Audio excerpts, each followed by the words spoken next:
오늘도 매일의 기도를 통해 하나님께 더 가까이 나오신 여러분을 환영하고 축복합니다.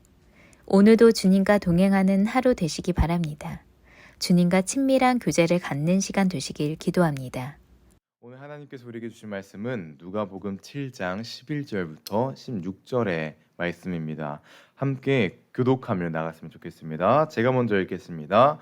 그 후에 예수께서 나인이란 성으로 가실새 제자와 많은 무리가 동행하더니 성문에 가까이 이르실 때 사람들이 하천 죽은 자를 메고 나오니 한 어머니의 독자요 그의 어머니는 과부라 그의 성에 많은 그에 함께 나오거늘 주께서 과부를 보시고 불쌍히 여기사 울지 말라 하시고 가까이 가서 그 관에 손을 대시니 맨 자들이 서는지라 예수께서 이르시되 청년아 내가 내게 말하노니 일어나라 하시매 죽었던 자가 일어나 앉고 말도 하거늘 예수께서 그를 어머니에게 주시니 함께 읽겠습니다.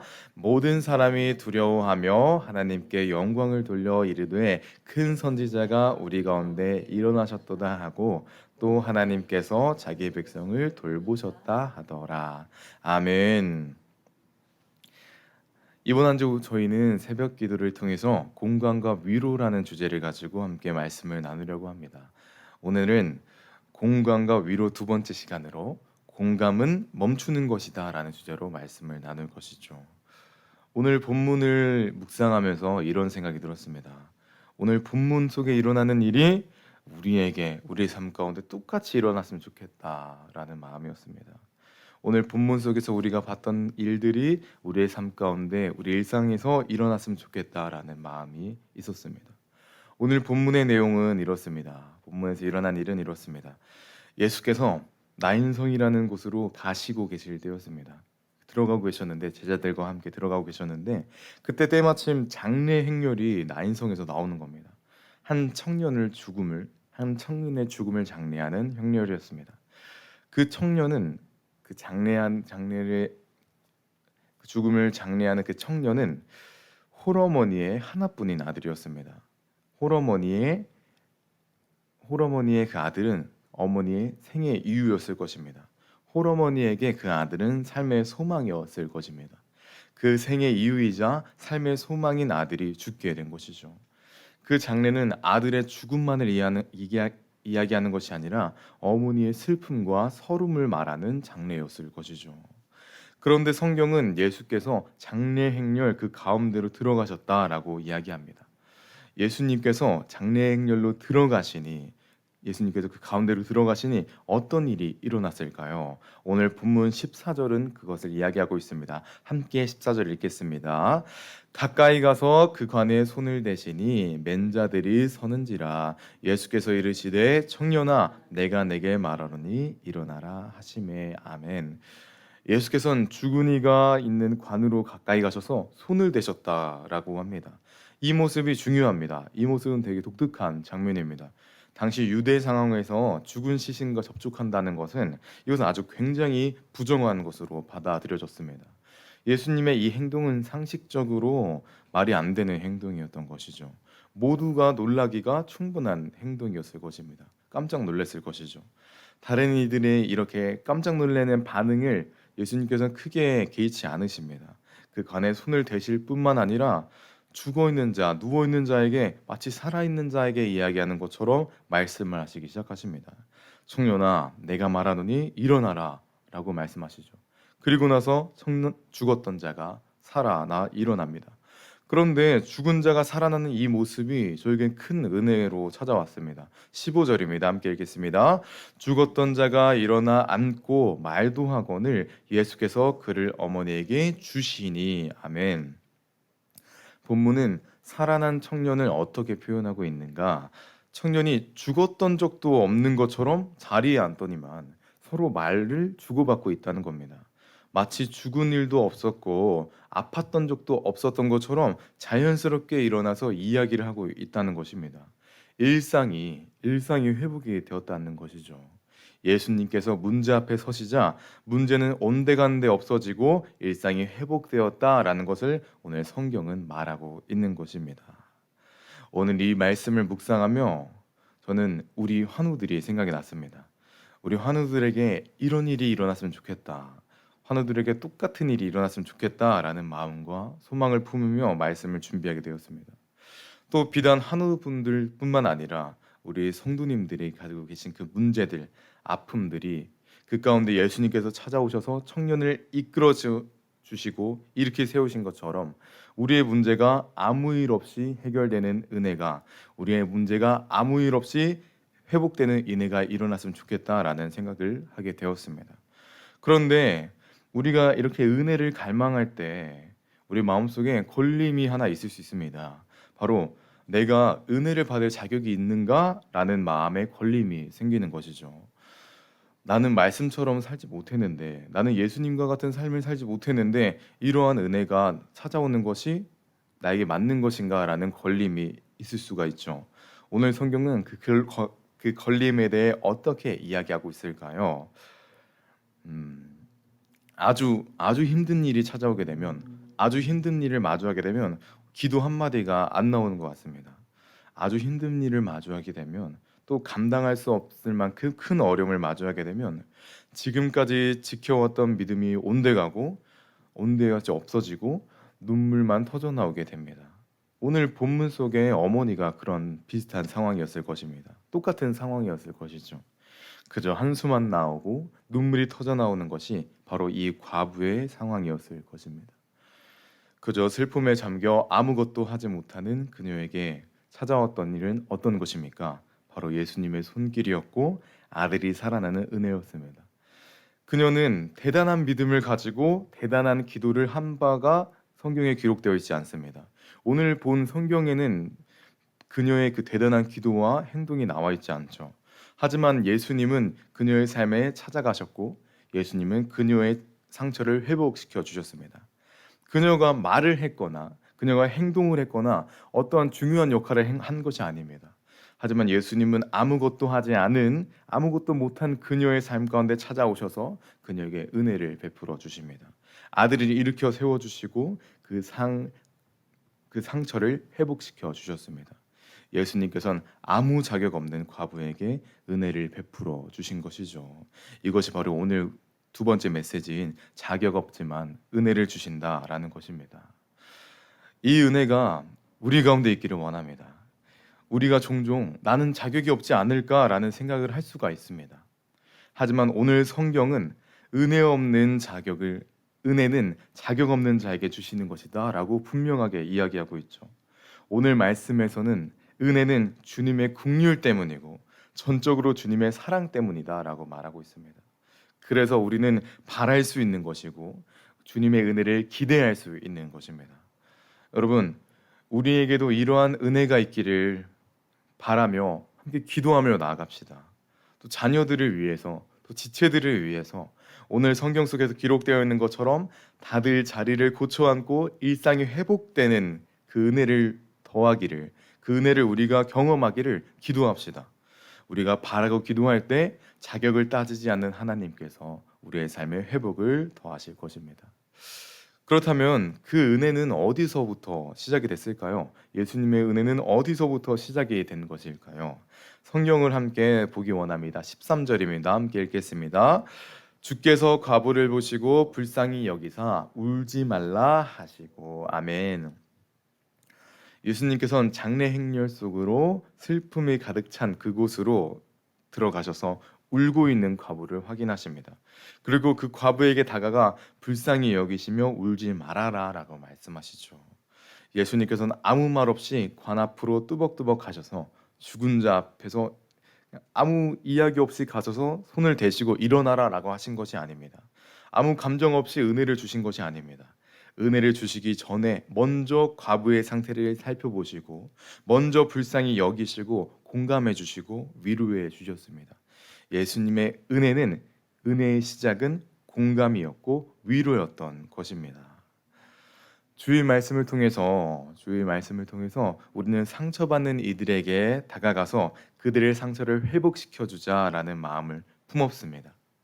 그리고 예수님은 오늘 우리에게 상처받은 이들에게 다가가는 방법을, 다가가야 하는 이유를 보여주시고 알려주시고 계시는 겁니다. 우리는 안타깝게도 상처받은 사람들의 근본적인 문제를 해결해 줄 수 있는 능력은 없습니다. 예수님처럼 죽은 자를 세울 수는 없습니다. 또 팔이 다친 이에게 팔을 회복시켜 줄 수 있는 능력은 없습니다. 다리가 아픈 이에게 다리를 회복시켜 줄 수 있는 능력은 없죠.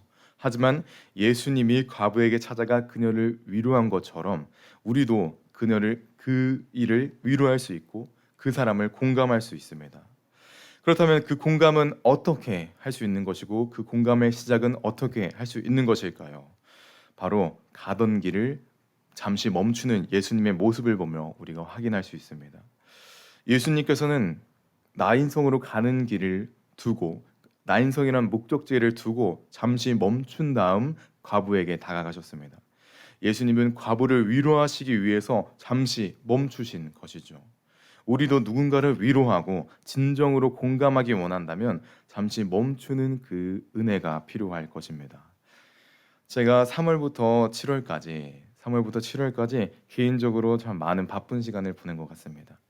학업도 학업이고 또 사역도 사역이고 또 맡겨진 교생 실습도 있고 중요한 시험도 있었습니다.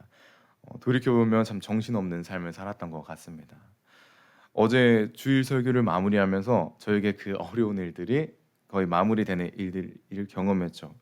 그리고 그 많은 일들을 처리하고 많은 일들을 주님의 은혜로 잘 보내고 집에서 이제 편안한 마음으로 쉬고 있는데 지난 학기에 대한 감사함이 밀려오는 겁니다. 잘 마무리했고 잘 보냈다는 것에 감사함이 찾아오는 겁니다.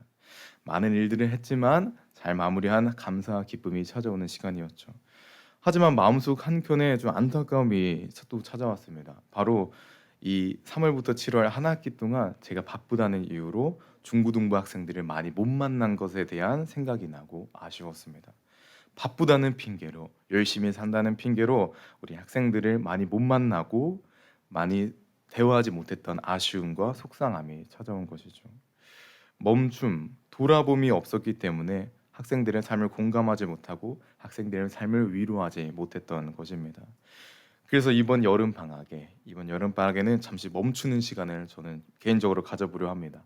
잠시 멈춰서 학생들을 돌아보고 잠시 멈춰서 학생들을 위로하고 사랑하는 시간들을 보려고 합니다. 여러분께서도 만약 누군가를 위로하고 또 누군가를 회복시키기 원한다는 마음을 품으신다면, 공감하시기 원하신다면 잠시 멈추는 시간을 다짐해 주십시오. 예수 그리스도께서 과부를 위로하기 위해 잠시 멈춘 것 같이 우리가 멈추어서 그들을 바라보고 그들의 삶을 위로한다면 그들은 회복을 경험하는 은혜가 찾아올 것입니다. 오늘 여러분께 마지막으로 선언하고 부탁하겠습니다. 멈춤으로 공감하고 위로하는 삶을 살아 주십시오. 함께 시간 기도하기 원합니다. 기도할 때 잠시 멈추는 것은 사실 좀 우리에게 어려운 것 같습니다. 예수 그리스도께서도 바쁜 행진을 가지고 그리고 같이 있던 그 제자들을 데리고 그 목적지를 가는 곳에서 잠시 멈추는 것은 결단이 필요하셨을 것입니다.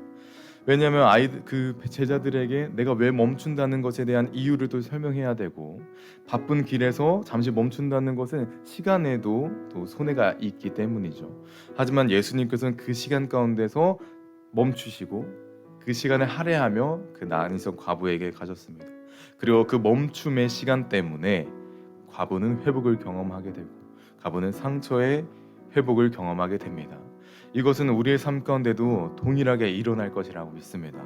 우리가 순간 멈춰서 누군가를 위로하고 공감할 때 주님께서 오늘 본문에서 일어난 그 회복을 경험하게 하신 것처럼 우리도 그 회복을 경험할 수 있게 될 것입니다. 함께 기도하며 나가겠습니다. 기도할 때 지나치지 않으셨던 예수님을 기억합시다. 그리고 우리도 예수님이 지나치지 않으신 것처럼 우리도 지나치지 않게 하시고 멈춤으로 공감하는 우리의 삶이 되게 해달라고 함께 시간 우리 마음을 결단하며 기도하며 나가겠습니다. 주님의 은혜를 경험하는 하나님의 사람들 이곳에 있습니다. 주님의 은혜를 갈망하는 하나님의 사람들이 이곳에 있습니다. 주님께서는 그냥 지나치지 않으셨습니다. 주님께서는 바쁘시다는 이유로 또 상황의 어려움으로 지나치지 않으셨던 주님의 모습을 우리는 기억합니다. 주님, 우리도 주님의 그 모습을 본받아 바쁘다는 이유로 지나치지 않은 우리가 되게 하여 주시고 잠시 멈춤으로 그들을 위로하고 사랑할 수 있는 하나님의 사람들이 되게 하여 주시옵소서. 오 주님, 기도합니다. 오 주님, 위로하여 주시고 동행하여 주시옵소서. 오 주님 함께하여 주시고 이끌어 주시옵소서. 주님의 이끄심이 경험하는 믿음의 사람들이 이곳에 있습니다. 오 주님이 함께 하심이 경험하는 하나님의 사람들이 이곳에 있습니다. 주님 말씀하여 주시고 기름 부어 주셔서 주님의 이끄심이 경험하는 하나님의 사람들, 주님의 이끄심이 경험하는 믿음의 사람들 되게 하여 주시옵소서. 오 주님, 기대합니다. 오 주님 함께하여 동행하여 주시옵소서. 오 주님, 오늘 함께 하실 주님의 은혜를 기대하는 그 하나님의 사람들이 이곳에 있습니다. 주님, 오늘도 또 하루를 살아가는 그 바쁜 하루가 예상이 됩니다. 주님, 이 바쁜 하루 가운데 주님께서 그 멈춤을 통해서 누군가를 위로하고 사랑하셨던 것처럼 주님, 우리가 바쁨 속에 우리의 삶을 속이는 것이 아니라 바쁨 속에 우리의 마음을 속이는 것이 아니라 잠깐 멈춤으로 누군가를 위로하기를 다짐하는 하나님의 사람 되게 하여 주시옵소서. 그리고 먼저 주님께서 우리 멈춰 주셔서 우리에게 찾아와 그 사랑을 경험하게 하신 것처럼, 나이성 가부에게 주님의 그 은혜가 찾아온 것처럼 우리의 삶 가운데 먼저 주님의 은혜가 찾아와 주셔서, 먼저 주님의 그 사랑이 찾아와 주셔서 우리의 삶이 회복되고 우리의 삶 가운데 주님의 사랑이 가득하게 하여 주시옵소서. 주님, 그 사랑을 통해 우리가 힘이 나길 원합니다. 주님의 그 사랑을 통해 우리의 삶이 회복되기 원합니다. 그 회복을 통해 힘을 얻어 누군가를 회복시킬 수 있는, 먼저 사랑받고 사랑을 전할 수 있는 그 하나님의 사람 되게 하여 주시옵소서. 오늘도 함께 하실 거라 믿습니다. 우리를 사랑하실, 오늘도 공감하실 예수 그리스도의 이름으로 기도드립니다. 이 시간 주기도문으로 마치겠습니다. 하늘에 계신 우리 아버지여, 이름이 거룩히 여김을 받으시며 나라의 마옵시며 뜻이 하늘에서 이루어진 것 같이 땅에서도 이루어지리나. 오늘날 우리에게 일용할 양식을 주옵시고 우리는 죄진자를 사하여 준 것 같이 우리의 죄를 사하여 주. 시험에게 들게 다만 하셔서 구하옵소서. 나라와 권세와 영광이 아버지께 영원히 있사옵나이다. 아멘. 첫 번째, 탄식함으로 하루를 허비하는 삶이 아니라 탄식이 축하로 바뀌는 은혜를 경험하게 하소서.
두 번째, 하나님의 계획을 아는 하루 되기 원합니다.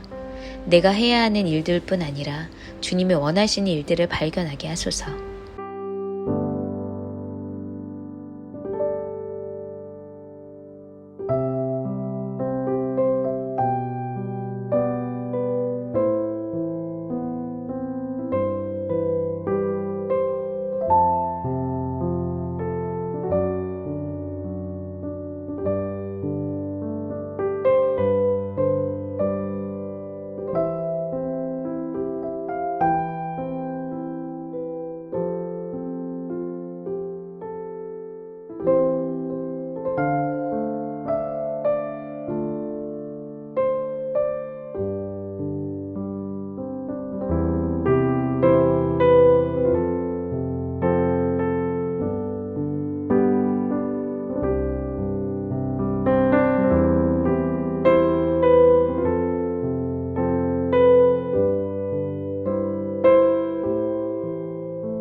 세 번째, 불가리아 선교대 가운데 주님께서 이끌어 가시며 오직 순종만 하며 따라가는 교회가 되게 하소서.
네 번째, 나의 모든 것이 주님께로부터 왔으니 모두 주님의 것입니다.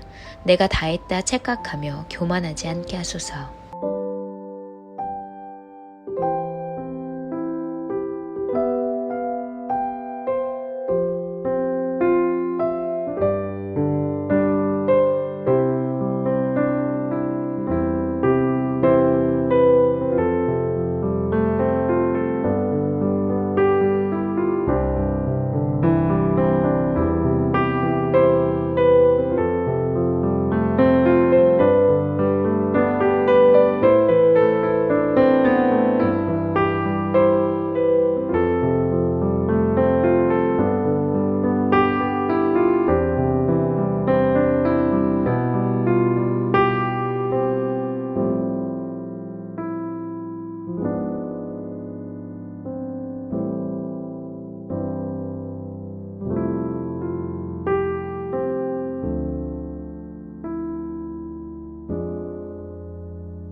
다섯 번째, 주님의 도우심 없이는 할 수 있는 일이 아무것도 없습니다. 하나님의 은혜에서 벗어나지 않도록 오늘도 지켜주소서.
하나님께서 우리의 기도에 영광 받으셨습니다. 이제는 우리의 삶을 통해 하나님의 영광이 되시기 바랍니다.